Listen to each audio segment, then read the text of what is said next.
Well, I hope everyone's had a last good couple weeks. I know I've been a little bit busy. I've been doing a whole bunch of stuff with the family, and I attended Furry. I gotta say, going to a con is something very different. I've gone to many cons in my life. The Edmonton Expo is one in particular. Animathon is another one. These are ones that are coming up. They do come and go with here where I live. They're ones that I have gone to for a little bit. I haven't been back to them for a while. But there's a major difference when it comes to these cons. When you go to a furry convention, it is very different. It's not like you're walking through the doors of like the Edmonton Expo where you're picking it up and you're going there and you're seeing celebrities and you're like, oh, I can get some signatures, I can get some t-shirts, I can get some swag. It's not the same. You do get some the artist posters and stuff like that at like the Edmonton Expo, but when you go to a Furrycon, it is a very, very different ordeal. There was 2,120 people that attended Furry here in Edmonton, Alberta. Now, I spoke to a few people that actually came up here from, I think it was Atlanta, they said, where we have FWA. That's a larger con. It's one that I know I've looked at a couple times. I wish I could travel. I wish I could figure the traveling side of these things out and actually do a little bit more with that, but there's complications behind that because of my family and a lot of the personal things that I deal with here at home. I really do. It's something that has been adamant, of course, on the top of my list right now to try and make it out to some of these other cons just to get the different experience from the one that I have here. Now, the one I have here, I had a fantastic time. It was a very, very fun and unique time. And I have to say, compared to where I was last year to where I am now, was a lot of differences. Last year, when I walked into Furry, I was under shell shock. I walked in and I had no clue what was going on. It also didn't help that I started the con on one of my work days.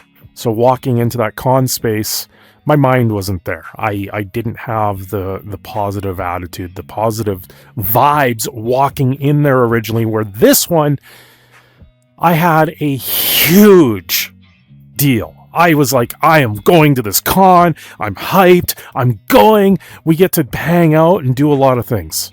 And that was a very unique experience when you're walking into these spaces and you have that attitude. You have that idea that you're going to do something more and something, just have fun. Now, mind you, I did have times where I got down during the con. It's kind of weird. And the nice thing about it being close to home was that I could go home and I could hop into VR and see my friends. I was missing them dearly. And I know it would be a much different scenario traveling to a con, because now I'd be traveling there to see friends and hang out with friends. This is the difference with being at home. I didn't know many people. I know more now. I know way more now than I ever did, and it's quite entertaining to see the differences that 1 year makes. When I walked in there last year, I didn't know what I was in store for. I didn't know what pathways were being opened to me. I didn't know opening that door really gave me something more. Now look where we are. We're in the middle of a very scenic shoring beach, whatever you want to call this, in what looks like a mountain range. I can escape online and just be in a world that's completely outside the norm. And that's kind of how I approached going into the con this year was, yeah, I'm leaving behind the world that I know and walking into a world that is much bigger than any one of us realize. And it does so much more good. It heals the soul. It brings the positivity up. And you do so much more. You just talk and you have fun. You get to learn how everyone else is doing things too, and you get to know who they are. You get to meet people in real life that when behind the mask, you don't know what you're in store for. Certain things that came through those doors this weekend, they were special.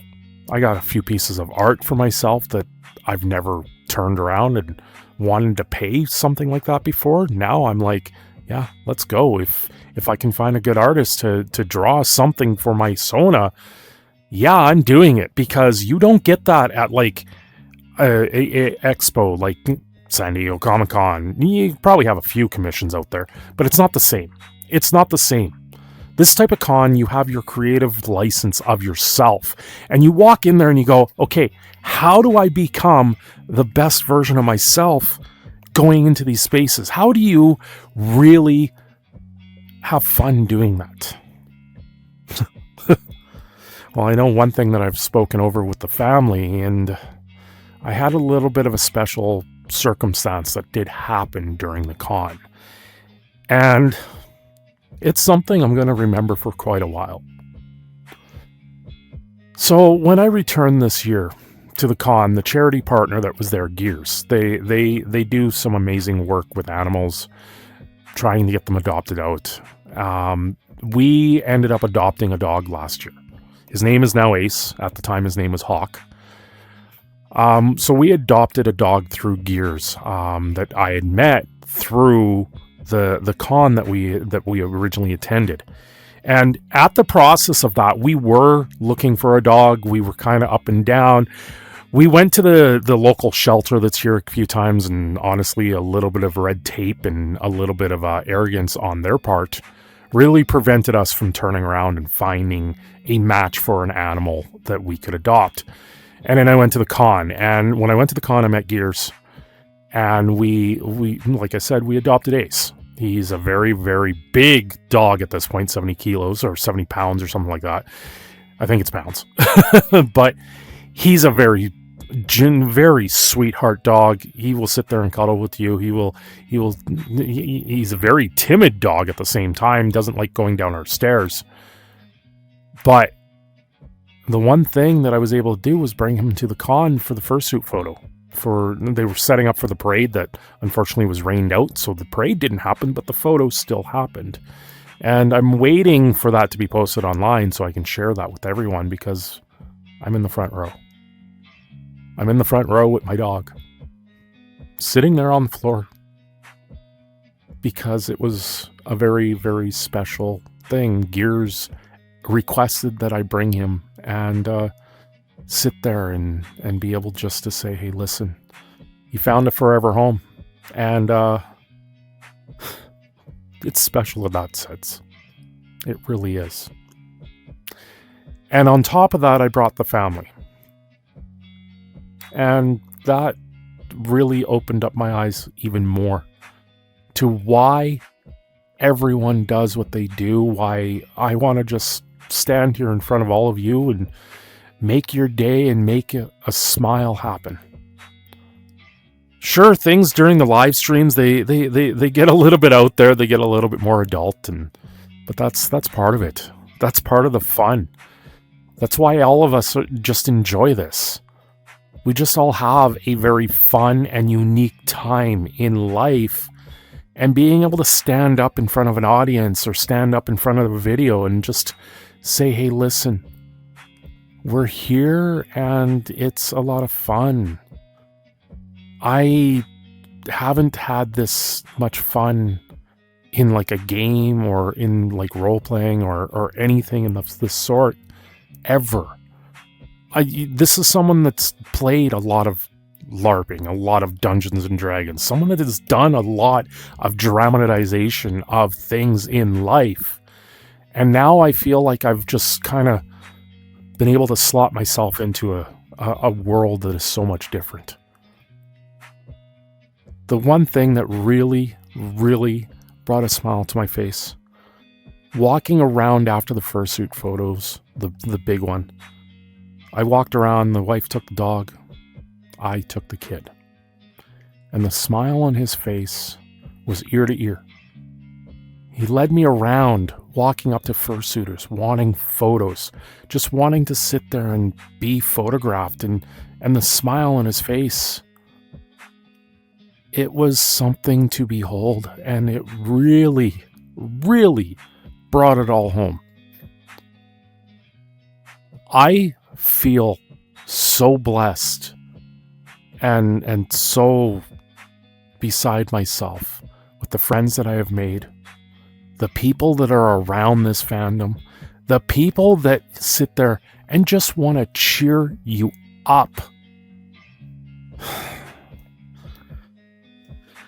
I tell you, there was a point where people sat there and told me that I'm making a mistake in my life by going to these things, by doing these things. And it just opened the world to something that shows me where we really can be. Furry is a very special place at this point. It's the local con now. It's the con that I'm probably going to be going to for the next many years. I don't see me not going to it. And I hope I can do something more within the con space as well.